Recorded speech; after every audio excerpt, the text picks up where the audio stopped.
She'd have some nightmares. There were times when she'd get up and crying and come into my bed saying, Mommy, Mommy, I had a nightmare. And they seemed to be pretty bad because she was hysterical.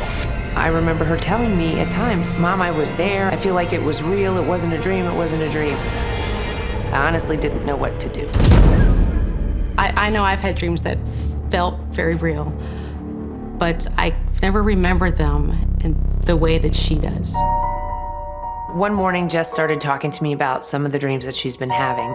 She told me about these tall leather boots. They didn't look like anything she'd ever seen before. She told me that she was walking through a field with hills on both sides, and she couldn't remember exactly where she was, but she knew she was in England. And then there were horses, and she mentioned a king, and she mentioned farmers and people fighting alongside each other. And there was an explosion, and that her leg was injured, and she kept seeing this over and over again. I felt that that was one of the most bizarre things I ever heard out of my little girl's mouth. One night, she said that she had been in heaven, that she knew God. And then I said, well, do you know anyone else in heaven? And she said, well, yeah, I was there with your mom. My mom had passed away from cancer 12 years before Rylann was even born. I'm not even sure that Rylann had seen a picture of my mom and knew that that was her grandma.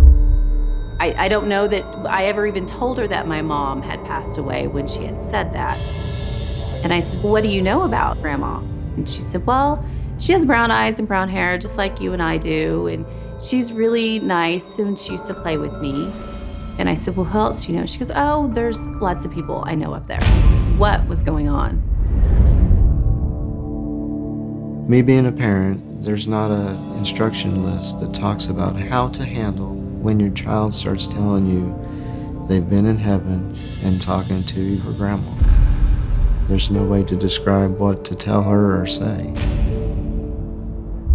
You wonder, it's like at that age, she still didn't know how to read. And there's nothing on TV that we would have watched. Can't figure out where any of it was coming from. It was just something that she knew.